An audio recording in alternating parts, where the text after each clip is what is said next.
into my neighborhood, and there's a real suspicious guy. He just said he shot him. Yes, the person is dead, laying on the grass. The Sanford Police Department is conducting a fair investigation. Are you following him? Yeah. Okay, we don't need you to do that. No justice, no peace! No justice, no peace! We, the jury, find George Zimmerman not guilty. Just when you thought neighborhood watch shooter George Zimmerman couldn't surprise us anymore, he is shocking us again tonight. He has tweeted expletive-filled attacks against Florida's governor and the woman who prosecuted him, Angela Corey, for killing Trayvon Martin. George flew into his latest rage after seeing the hit film Lone Survivor from Universal Pictures. What does a movie about heroic Navy SEALs in Afghanistan have to do with a man who killed an unarmed teenager who was walking home after buying Skittles and a soft drink? George tweeted, quote, "Saw Lone Survivor. I'm even more proud to be an American. Thank you, men and women of the U.S. Armed Forces, their dedicated family." I wondered if Governor Scott and Corey ever stopped for 1 second to think about the men and women who died to protect our Constitution as they wiped their bleep with it, bowed to pressure, and maliciously prosecuted me solely because they are chicken bleep. Then somebody tweeted at him, "Chill. When you're winning, you have nothing to prove."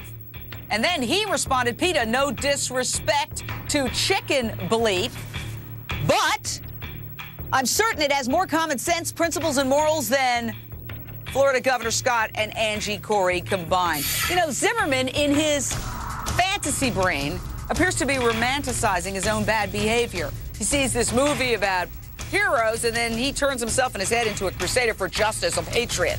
In reality, he's addicted to violence and drama, and he's doing what every addict does, rationalizing, minimizing, justifying his behavior so he can keep doing it. Listen to what Zimmerman's estranged wife, Shelley, said on ABC's Katie. I certainly hope that there are no casualties. I hope that there's no violence. But he does seem like a ticking time bomb. I know I'm certainly afraid. He's a ticking time bomb, according to his estranged, soon-to-be ex-wife. Is he ticking down to some explosion? Straight out to Lisa Bloom, author of the upcoming book, fabulous must-read, Suspicion Nation, the inside story of the Trayvon Martin injustice and why we continue to repeat it. Lisa, what do you make of these tweets? You know, Shelley Zimmerman said something else that was very telling, that he thinks he's invincible. And you can see that in his tweets where they're laced with profanity. He's lashing out against the world. And he also does a couple of nice things. He rescues dogs, for example. He says, shout out to our troops. You know, nobody's all good or all bad. But overall, if you take all of his tweets together, this is somebody who's angry, who's lashing out at the world and lashing out at the authorities who came after him for killing an unarmed teenager.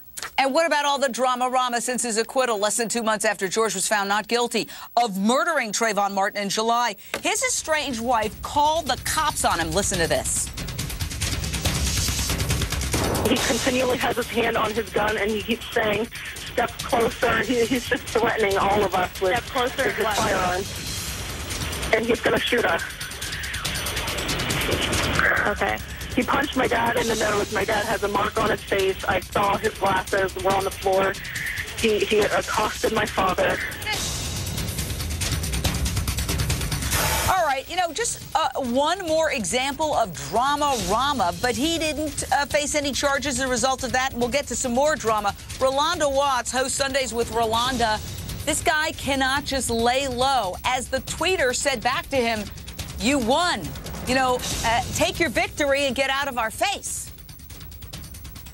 Well, Jane, I think you said it best. The man is addicted to drama, and that's part of it. Also, let's face it, Twitter and the social media game is the new town square. It's the place where you go and have feasts for fodder. It's also where you go and try to draw up support and get a big following. Right now on Twitter, his following isn't very big, so I can only imagine that with his drama-ridden self, he is using all of these explosive language, these explosive accusations to try to drum up more drama, to get more Tweety pies, if you will. On the other side, he is an angry man. Is he suffering from guilt and subconsciously trying to get himself in a jam with altercation after altercation with law enforcement? We'll analyze that on the other side. He said, "You're going to die tonight."